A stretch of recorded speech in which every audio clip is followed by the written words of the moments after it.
মুখ্যমন্ত্ৰী হিমন্ত বিশ্ব শৰ্মা ডাঙৰীয়াক তুলাধনা দিছে মীৰা বৰঠাকুৰে। ইতিমধ্যে আপোনালোকে জানে যে 7 এপ্ৰিল তাৰিখে দ্বিতীয় পৰ্যায়ৰ যি নিৰ্বাচন হ'ব, এই দ্বিতীয় পৰ্যায়ৰ নিৰ্বাচনৰ কাৰণে ইতিমধ্যে সাজু হৈছে গুৱাহাটীৰ মীৰা বৰঠাকুৰ আৰু লগতে বিজুলী কলিতা, যিহেতু দুয়োগৰাকীৰ মাজত এখন বৃহৎ যুঁজ হ'ব। আপোনালোকে জানে যে মীৰা বৰঠাকুৰে গাঁৱে গাঁৱে ঘূৰি ফুৰিছে। আপোনালোকে জানে যে গলিয়ে গলিয়ে গাঁৱে গাঁৱে ঘূৰি ফুৰিছে মীৰা বৰঠাকুৰ। আপোনালোকে নিশ্চয় দেখি আছে যে মীৰা বৰঠাকুৰে কৈছে যে মুখ্যমন্ত্ৰী হিমন্ত বিশ্ব শৰ্মা ডাঙৰীয়াই যি মিছা কথা কৈছিলে, সেই মিছা কথাই কিন্তু প্ৰত্যুত্তৰ দিব এইবাৰ মানে ইভিএম মেচিনত। আপোনালোকে জানে যে মুখ্যমন্ত্ৰী হিমন্ত বিশ্ব শৰ্মা ডাঙৰীয়াই মিয়াৰ ভোট নালাগে বুলি কৈছিলে, আৰু সেইগৰাকী মুখ্যমন্ত্ৰী হিমন্ত বিশ্ব শৰ্মা ডাঙৰীয়াই মিয়াৰ ওচৰত গৈ ভোট ভিক্ষা কৰাটো ইতিমধ্যে দেখা পাই আছে মীৰা বৰঠাকুৰে। আৰু তাকে লৈ মীৰা বৰঠাকুৰে আজি কি বুলি কৈছে মুখ্যমন্ত্ৰী হিমন্ত বিশ্ব শৰ্মা ডাঙৰীয়াক মই আপোনালোকক শুনাই ল'ব বিচাৰিছো। মই আজি ইছলামপুৰৰ পৰা এটা কথা ক'ব বিচাৰিছো যে এওঁলোকে বিজেপি যিখন চৰকাৰ, এওঁলোকে দিনত মুছলমানসকলক মিয়া বুলি প্ৰত্যক্ষ কৰে, মুছলমানৰ ভোট নালাগে বুলি কয়, ৰাতি কিন্তু তেওঁলোকে ফিক্সিং বদৰুদ্দিন আজমলৰ লগত কৰে। মই কৈছো কংগ্ৰেছ এনেকুৱা এটা দল যিটো দলে ধৰ্ম নিৰপেক্ষতা বৰ্তাই, আমি হিন্দু মুছলমান শিখ ইছাই খ্ৰীষ্টিয়ান বৌদ্ধিষ্ট সকলোকে আমাক লাগিব, প্ৰত্যেকৰে এটা এটা ভোটৰ প্ৰয়োজন আছে, প্ৰত্যেকজন মানুহৰ ভোট আমাক লাগিব। আমি অফ কেমেৰা অন কেমেৰা মুছলমান সম্প্ৰদায়ৰ ভোট ল'বৰ কাৰণে, ভোট বিচাৰিবৰ কাৰণে কেতিয়াও আমি কুণ্ঠাবোধ নকৰো, কাৰণ আপোনালোক আমাৰ এটা অবিচ্ছেদ্য অংগ। সেইকাৰণে মই আপোনালোকক বিনম্ৰভাৱে আহ্বান জনাইছো যে ভয় ভীতিগ্ৰস্ত কৰা যিখন চৰকাৰ, এই চৰকাৰখনক আমি ওপৰাবলগীয়া হলে 7 তাৰিখে ৰাইজে সকলোৱে নৈতিকভাৱে দায়িত্ব লৈ আপোনালোকে ইভিএমত কংগ্ৰেছৰ প্ৰাৰ্থীগৰাকীক আপোনালোকে জয়ী কৰাব লাগিব। মই এটাই প্ৰতিশ্ৰুতি দিছো যে মই আপোনালোকক ৰাস্তা দিম, পানী দিম, নলা নৰ্দমা চাফা কৰিম, কি কৰিম সেইবোৰ প্ৰতিশ্ৰুতি মই আপোনালোকক আজি নিদিওঁ। মই এটাই প্ৰতিশ্ৰুতি দিছো যে যি ৰাইজে ভোট দি জয়ী কৰি সংসদলৈ পঠাব, প্ৰতিটো বিপদত মীৰা বৰঠাকুৰ আপোনালোকৰ লগত থাকিব, সেইটোৱে মোৰ প্ৰতিশ্ৰুতি। শিলহাকুত যেনেকে বুলডোজাৰ লাগোতে তাত গৈছো, প্ৰত্যেকটো অঞ্চলত যেতিয়া যেতিয়া চৰকাৰে হঠকাৰী সিদ্ধান্ত ল'ব, প্ৰত্যেকটো হঠকাৰী সিদ্ধান্তত সচলত যেনেকে প্ৰতিবাদত মই গৈছো, শিলহাকুত গৈছো, যেনেকে আপোনালোকৰ জয়পুৰত গৈছো, যেনেকে চুনচালিত গৈছো, প্ৰত্যেকটো জেগাতে মই প্ৰত্যেকটো বিপদত ৰাইজৰ লগত থাকিম বুলি সংকল্প লৈছো। এজন সাংসদৰ কাম কেৱল কমিউনিটি হল বনোৱাটো সাংসদৰ কাম নহয়, সংসদৰ কাম হৈছে আইন প্ৰণয়ন কৰা। এজন সংসদৰ কাম হৈছে সংসদৰ কমিউনিটি মানে ইয়াত থকা প্ৰতিটো জাতি জনগোষ্ঠীয়ে যাতে নিজস্ব ধৰ্ম, নিজস্ব যাতে কলা কৃষ্টি, নিজস্ব সংস্কৃতি বৰ্তাই ৰাখি যাতে স্বাধীনভাৱে জীয়াই থাকিব পাৰে, তাক ৰক্ষণাবেক্ষণ দিয়াটো, সুৰক্ষা দিয়াটো এজন সংসদৰ দায়িত্ব। সেয়ে মই আপোনালোকক আহ্বান জনাইছো যে কংগ্ৰেছ এনেকুৱা এটা দল যিটো দলে ধৰ্ম নিৰপেক্ষতাক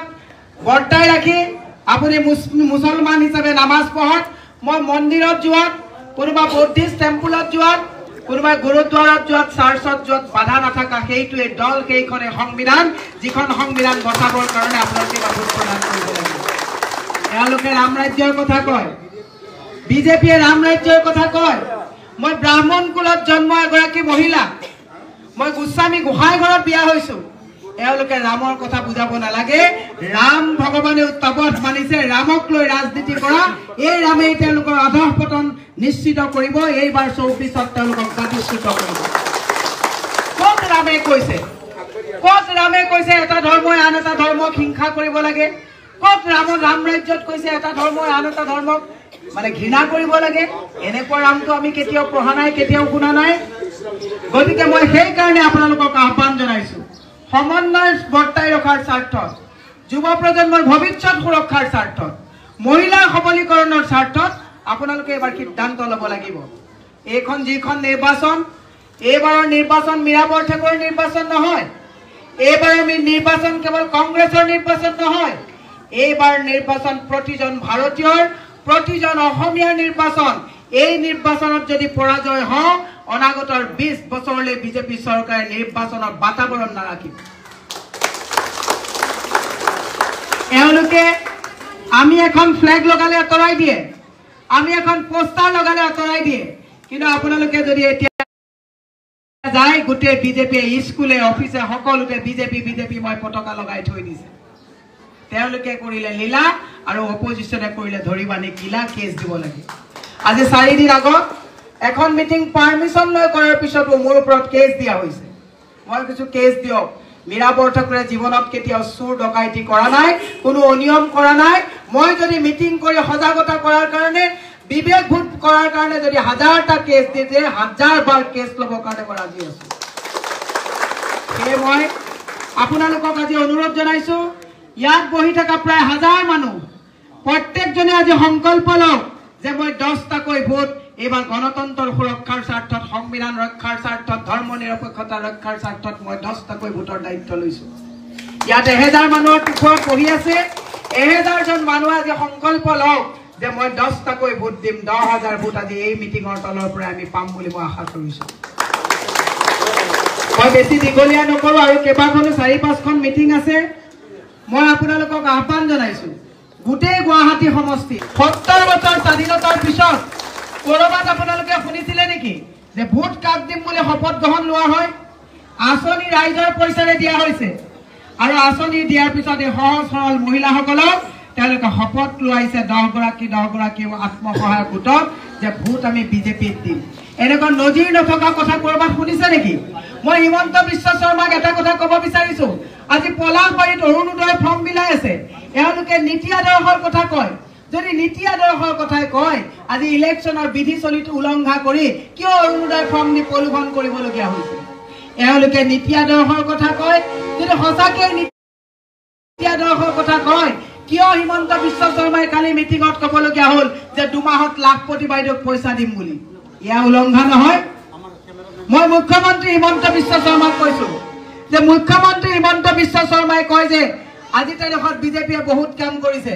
বিজেপিয়ে যদি ইমান কাম কৰিছে অৰুণোদয় ফৰ্ম বিধি এই নিৰ্বাচন বিধি উলংঘা কৰি কিয় বিলাবলগীয়া হৈছে লাখপতি বাইদেউ দিম বুলি কিয় মহিলাবিলাকক আজি হাত কৰিবলগীয়া অৱস্থা হৈছে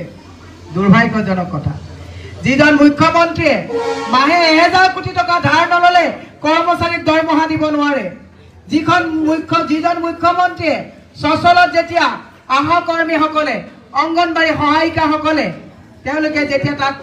প্ৰতিবাদ কৰে এই মুখ্যমন্ত্ৰীয়ে এজন মানুহ পঠাই স্মাৰক পত্ৰ লবলৈ তেওঁলোকৰ আহৰি নাথাকে সেই কাৰণে মই আপোনালোকক আহ্বান জনাইছো সংকল্প লওঁ আহক যে এইবাৰ নিৰ্বাচনত আমি বাকি ফাকি আৰু এই স্বেচ্ছাচাৰী ভয় ভীতিৰে ভীতিগ্ৰস্ত কৰা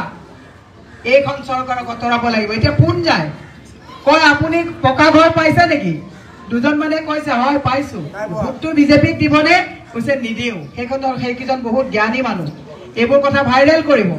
কিয় নিদিও বুলি শুনোতে কৈছে পইচা আমাৰ টেক্স আমাৰ 4 টকাৰ মেডিচিন গেষ্ট্ৰিকৰ টেবলেট 18 টকাত আমি কিনিছো টুল টেক্স দিছো পেট্ৰল 56 টকা আমি 100 টকাত কিনিছো 400 টকাৰ গেছৰ চিলিণ্ডাৰ 1200 টকাত কিনিছো আমাৰ পইচাৰে ঘৰ দিছা আকৌ ভোট তোমালোকক দিব লাগে বুলি শপত গ্ৰহণ লৈছা এই কথাবিলাক যোনে বুজি পাইছে তেওঁলোকে আমাক ভোট দিব মোৰ মহিলাসকললৈ এটা আহ্বান এগৰাকী মহিলাই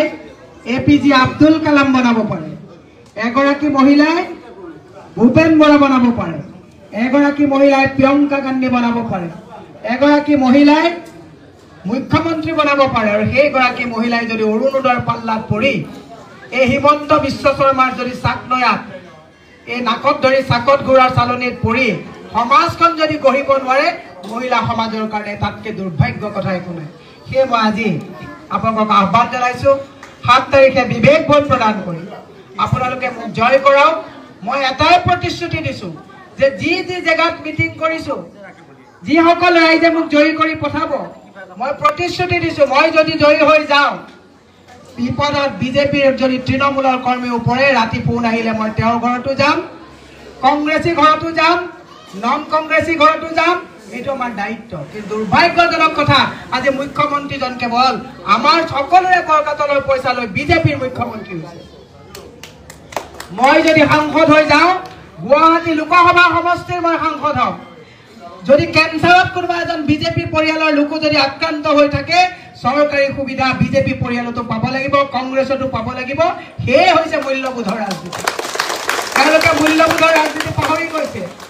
বিপদত যদি মুছলমান সম্প্ৰদায়ৰ মানুহজন পৰে তেওঁৰ ঘৰতো মই যাম, বুলডোজাৰ যদি বঙালী সম্প্ৰদায়ৰ ঘৰত পৰে তেওঁৰ ঘৰতো মই যাম, বুলডোজাৰ যদি কোনোবা খ্ৰীষ্টিয়ানৰ ঘৰত পৰে তেওঁৰ ঘৰতো মই যাম। সেয়ে হৈছে মূল্যবোধৰ ৰাজনীতি। আপোনালোকে মূল্যবোধৰ স্বাৰ্থত, ভৱিষ্যত প্ৰজন্মৰ সুৰক্ষাৰ স্বাৰ্থত স্কুল বন্ধ কৰি মদৰ দোকানৰে